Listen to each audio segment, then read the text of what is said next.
আমেজ শুরু হয়েছে এবং ইতিমধ্যে বিভিন্ন রাজনৈতিক দলের মধ্যে প্রার্থী বাছাইয়ের কাজ চলছে আমরা দেখতে পাচ্ছি।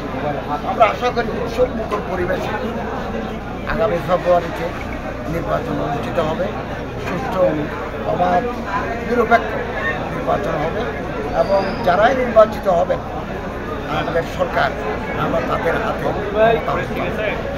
ফলে আমাদের দেশে কনস্টিটিউশনাল কন্টিনিউটি সাংবিধানিক যে ধারাবাহিকতা এটা অক্ষুণ্ণ থাকে, কারণ এটা যদি ব্রেক হয় দেশের অগ্রগতি দেশের ইমেজ ক্ষতিগ্রস্ত হয়। এই জন্য আমরা সাংবিধানিক ধারাবাহিকতাটাকে রক্ষা করার জন্য আগামী ফেব্রুয়ারিতে নির্বাচনের আয়োজন করেছি এবং এটা যথাসময়ে অনুষ্ঠিত হবে।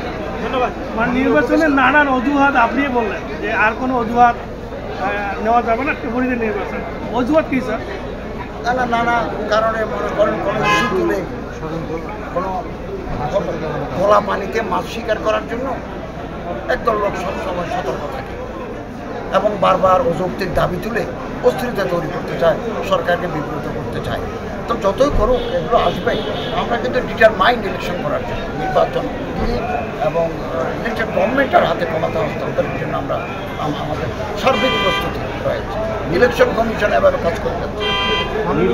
নির্বাচন পিছিয়ে দেওয়ার জন্য বিভিন্ন সময় দেখা যাচ্ছে যে আন্দোলন, আপনি এটাকে কিভাবে দেখছেন? এই আন্দোলনের কারণে কি নির্বাচন পিছিয়ে দিতে পারে? নানা আন্দোলন হয়, তারা তো তাদের দাবি দাওয়া আদায়ের জন্য হয়। আমি তো মোটিভ আন্দোলন হবে, আন্দোলন চলবে, আমাদের পক্ষে যতটুকু সম্ভব আমি তাদের দাবি দাওয়া পূরণ করছি। নির্বাচন তার নির্ধারিত সময় গঠন করেছি। 350-এর মতো মসজিদ প্রায় নির্মিত হয়ে গেছে, কিছু আমাদের হস্তান্তর করেছে আর কিছু হস্তান্তর প্রক্রিয়া আছে। যেগুলো ফাটল হয়েছে অথবা ত্রুটিপূর্ণ আছে এগুলো আমরা একটা পাওয়ারফুল কমিটি গঠন করেছি, তারা বিভিন্ন জেলায় যাচ্ছে এবং তদন্ত রিপোর্ট দিলে আমরা অভিযুক্তদের বিরুদ্ধে আইন অনুযায়ী ব্যবস্থা নেব।